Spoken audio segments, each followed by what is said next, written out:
कहानी खो गया मुन्नू। मुन्नू मुन्नू सुधा जोर जोर से आवाज़ लगाती एक कमरे से दूसरे कमरे की ओर बढ़ रही थी। साथ ही नज़र घूम घूम कर मुन्नू को ढूंढती भी जा रही थी। आखिर मुन्नू अपने दादाजी के कमरे में मिल ही गया। सुधा झट से अंदर आती हुई कहती है, मुन्नू तुम्हें कब से आवाज़ लगा रही हूँ, सुनते क्यों नहीं? मुन्नू माँ की ओर डरते हुए देखता है, ये जानने कि माँ कितना नाराज़ है, और बेड पर लेटे लेटे दादाजी के नज़दीक और सरक जाता है। दादाजी की तबीयत कुछ खराब थी। वे शांत बेड पर लेटे हुए थे। सुधा अपने गुस्से पर थोड़ा नियंत्रण करती हुई मुन्नू के पास आती है। चलो मुन्नू, अभी दादाजी को आराम करने दो, फिर आ जाना। पर मुन्नू और दादाजी के और नज़दीक सरक जाता है। ये देख सुधा को फिर से गुस्सा आ जाता है। वो अपने ससुर जी की तरफ देखती हुई कहती है, पिताजी देखिए, मुन्नू बात ही नहीं सुन रहा। आप कहिए तो मान जाएगा। अभी इसे स्कूल का होमवर्क भी करना है। दादाजी आंख बंद किए लेटे थे, पर सब सुन रहे थे। वे मुन्नू की ओर मुड़ते हुए कहते हैं, मुन्नू जाओ बेटा, मम्मी की बात सुनो। मुन्नू उदास मन से उनकी ओर देखता है। दादाजी आपकी तबीयत ख़राब है ना, तो मैं आज आपके पास ही बैठूंगा। जाने कब आपको किस चीज़ की ज़रूरत पड़ जाए, आप कैसे आवाज़ लगाएंगे? मासूम मुन्नू की बात सुन दादाजी की आंखों के कोरे भीग जाते हैं। पर वे जानते थे 5 वर्षीय मुन्नू जो नहीं समझता वो वे देख रहे थे। इसलिए फिर मुन्नू को जाने को वो कहते हैं, जाओ बेटा, तुम यहाँ रहोगे तो मैं भी कुछ ना कुछ बोलता रहूँगा, फिर आराम कैसे मिलेगा मुझको? अब शायद मुन्नू को बात समझ आ गई और वो उठकर बाहर की ओर चला गया, और पीछे पीछे उसकी माँ भी। घर पर मम्मी पापा और दादाजी में से मुन्नू अपना ज़्यादातर समय दादाजी के साथ ही बिताता। उसे नहीं पता कि आखिर क्यों किसी न किसी बहाने उसकी मम्मी उसे दादाजी के पास से लिवा जाती, पर फिर भी वो अपने दादाजी के पास किसी न किसी तरह से फिर आ ही जाता। दादाजी उसे कहानी सुनाते, कभी कोई पहेली पूछते, और मुन्नू उन्हें अपने स्कूल का अक्सर ही कोई बहुत ही मज़ेदार किस्सा सुनाता। दोस्तों की कभी शिकायत करता। इस तरह इसकी छोटी दुनिया का सबसे महत्वपूर्ण हिस्सा उसके दादाजी ही थे। शाम को पापा आते और हमेशा की तरह मुन्नू को गोद में उठाकर प्यार कर अपने काम में लग जाते। कभी टीवी देखने, कभी ऑफिस का कोई काम करने, और माँ रसोई से निकलकर कभी फ़ोन पर बात करने, तो कभी कढ़ाई बुनाई करने में लगी रहती। एक दादाजी ही थे जिनके पास उसके लिए हमेशा समय रहता।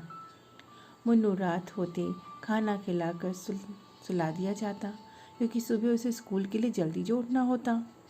सुधा मुन्नू को सुलाकर अपने कमरे में आई, जहाँ मुन्नू के पिता हरीश टीवी में न्यूज़ सुनने में मशगूल थे। आप भी ना बस टीवी ने देखते लगे रहो और कुछ न जानना, सुधा ठसक कर बैठती हुई बोलती है। वे उसकी तरफ औचक देखते हैं। हुआ क्या?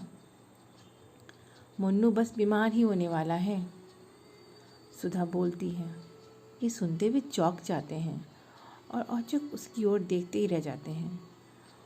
और क्या, आपको तो कुछ दिखता नहीं, ये मुन्नू छोटा है और छोटे बच्चों को इन्फेक्शन जल्दी होता है। हरीश अभी भी सुधा की ओर दूर देख रहे थे, जैसे कुछ समझ ही ना आया हो। स्कूल से आते मुन्नू सारा वक्त पिताजी के पास चिपका रहता है। उन्हें तो ज़रा भी परवाह नहीं।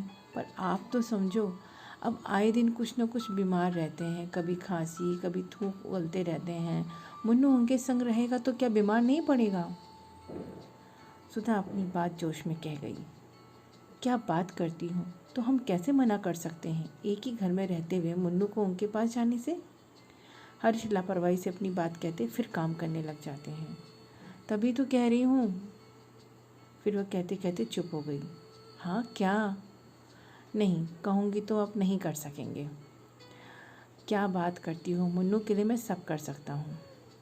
ये सुन सुधा कहने का साहस करती है और हरीश के साथ वाली कुर्सी पे आकर बैठती धीरे से कहती है, देखिए, वक्त की नज़ाकत को समझना चाहिए। कभी कभी सही करने के लिए गलत रास्ता अपनाना पड़ता है। ओफो, तुम बात को घुमा फिरा कर क्यों कर रही हो? सीधे बोलो। आप ना पिताजी को ओल्ड एज होम ले जाइए। क्या? हरीश का मुंह खुला का खुला रह गया। देखिए, बात सुनने में बुरी लगती है, पर समझिएगा, अब वे अक्सर बीमार रहते हैं और हम उनका इलाज करा ही तो रहे हैं। वहाँ भी हम उनका सारा खर्च उठाते रहेंगे। वहाँ वे अपने हम उम्र वालों के साथ रहेंगे तो उनका मन भी अच्छा रहेगा और मुन्नू भी उनसे दूर रहेगा।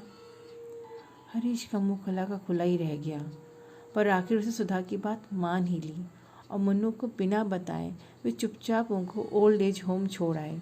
साथ ही रो रो कर मुन्नू के स्वास्थ्य की दुहाई भी देते गए। दादाजी खामोश रहे और चुपचाप वहाँ चले गए। हरीश ने उन्हें दिलासा दिलाया कि वे यहाँ का सारा खर्च उठाएंगे और समय समय पर मिलने भी आते रहेंगे, और जिस दिन मुन्नू की बात को समझ जाएगा वे उसे भी यहाँ ले आएंगे। पर दादाजी जानते थे वो दिन अब कभी नहीं आएगा। दादाजी मुन्नू के लिए मुन्नू के मन को दुखी करके चले गए। मुन्नू रोया, खाना भी नहीं खाया। उसे बताया गया कि दादाजी बाहर गए थे और खो गए। मुन्नू अब हर दिन उनसे मिलने की प्रतीक्षा करता रहा, पर वे वापस नहीं आए। ऐसे ही महीने 2 महीने बाद एक दिन दोपहर का दिन था। सुधा की तबीयत खराब थी और वो लेटी हुई थी। मुन्नू स्कूल से आज हाफ डे के कारण जल्दी आया था। उठकर सुधा को खाना बनाना था, पर उसका मन थोड़ी और देर आराम करने का था और मुन्नू टीवी देखने में लगा था।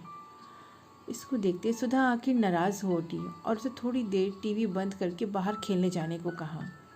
मुन्नू टीवी बंद कर बाहर चला गया और सुधा लेट गई। एक क्षण लेटी ही थी कि उसने सोचा एक बार मुन्नू को देख आए, फिर लेट जाए आराम से। ये सोचकर वो बाहर गार्डन की ओर जाती हुई मुन्नू को फिर से आवाज़ लगाती है, मुन्नू। पर जवाब न पाकर वे बाहर इधर उधर देखने लगती है। उसने देखा मुन्नू बाहर गार्डन में नहीं था और बाहर जाने का गेट भी पूरा खुला हुआ था।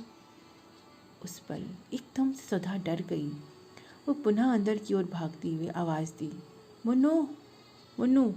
पर आवाज़ नहीं देने पर भी मुन्नू नहीं दिखा। फिर बाहर की ओर गई, आवाज़ दी, पर कहीं से कोई भी आवाज़ सुनाई नहीं दी। उसका दिल अब अनिश्चित आशंका से भर उठा। सुधा जल्दी से अंदर भागी और अपने पति हरीश को फ़ोन लगाया और रो रो कर सारा हाल सुनाया। सुधा आसपास के घरों में पूछ आई, किसी ने मुन्नू को नहीं देखा था। इससे सुधा और डर गई। उसकी तो रुलाई फूट पड़ी। अपने घर के गार्डन के पत्थर पर बैठी वो मुँह ढांपे रो रही थी। तभी हरीश आए। उन्होंने सारी स्थिति पूछी। सुधा ने सब अक्षरशः कह सुनाया कि तुरंत ही वो देखने आई, पर इतनी देर में जाने वो कहाँ चला गया उनका बेटा। हरीश भी बाहर सड़क में निकल पड़ा, चारों ओर बावले की तरह पूछता, अपने मोबाइल में कि उसकी मुस्कुराती तस्वीर सबको दिखा दिखा कर पूछता, क्या आपने देखा है कहीं से? वहाँ खड़ी हर गाड़ी गड्ढे को देखता। अब हरीश का मन भी जवाब दे गया। अपने आंसुओं पर किसी तरह से नियंत्रण कर उसने पुलिस को फ़ोन मिलाया। घर पर सुधा का रो रो कर बुरा हाल था। उसी वक्त तेज़ धूप में भी हल्की बारिश होने लगी। सुधा का रोना सुन आसपास से आई औरतें सुधा को अंदर जाने को कहने लगी, पर दुखी सुधा वहाँ से टस से मस नहीं हुई। बस रो रो कर कही जा रही थी कि क्यों उसने मुन्नू को बाहर भेजा, देखने देती टीवी। सुधा और हरीश के चेहरे कुछ ही पल में उदास और त्रस्त नजर आने लगे थे। तभी पुलिस आई। वे उनसे पूछताछ करने लगी, पूछने लगी कि तभी जो हुआ सब अवाक रह गए। मुन्नू अंदर के कमरे से आंखें मलता हुआ बाहर आ रहा था और सब हैरत से उसकी ओर देखने लगे। सुधा तो चित्कार कर उसकी ओर लपकी और अंक में भर कितना चूमी प्यार किया खुद नहीं समझ पाई। उसके पिता भी जी भर उसे पुचकारने के बाद गोदी में उसे ले लेते हैं। थोड़ी देर में सब मामला साफ हो जाता है कि मुन्नू दरअसल कहीं बाहर गया ही नहीं था। वो टीवी बंद होते घर में बेड के नीचे घुसकर सो जाता है, क्योंकि उस समय वो बाहर खेलने नहीं जाना चाहता था। पर उसे नहीं पता था कि उतनी देर में उसके माता पिता की दुनिया कितनी अलट पलट गई थी। अब सब कुछ संयत था। पुलिस वापस चली गई। लोग भी अपने घर वापस लौट गए और सुधा हरीश मुन्नू को गोद में लिए घर में आराम से बैठे थे। फिर प्यार कर चुकने के बाद उसके पिता कहते हैं, बेटा तुम्हें नहीं पता हम इतनी देर में कितना परेशान हो गए थे। आज तो तुम घर में थे, पर कभी बाहर अकेले मत जाना। अपने खोते हैं तो बहुत रोना आता है ना। माँ भी बोली, हाँ बेटा, हम तो डर ही गए थे कि कहीं तुम खो तो नहीं गए। बिल्कुल दादाजी की तरह, छूटते मुन्नू बोल पड़ा। जैसे दादाजी खो गए? सच में आप दोनों कितना रोए होंगे, पर मैं प्रॉमिस करता हूँ कि मैं कभी आपको बिना बताए बाहर नहीं जाऊँगा। तब गॉड ज़रूर मेरे दादाजी को खोज लाएंगे ना। मुन्नू का मासूम प्रश्न उसके माता पिता के मन में खलबली मचा गया। वे अपनी ही नज़रों के सामने शर्मिंदा हो गए। दूसरे दिन वो ओल्ड एज होम गए और अपने पिता से माफ़ी मांगते हुए उन्हें घर वापस ले आए। स्कूल से वापस आकर मुन्नू अपने दादाजी को देखते जोर से बोल पड़ा, दादाजी मिल गए। कहानी समाप्त। धन्यवाद।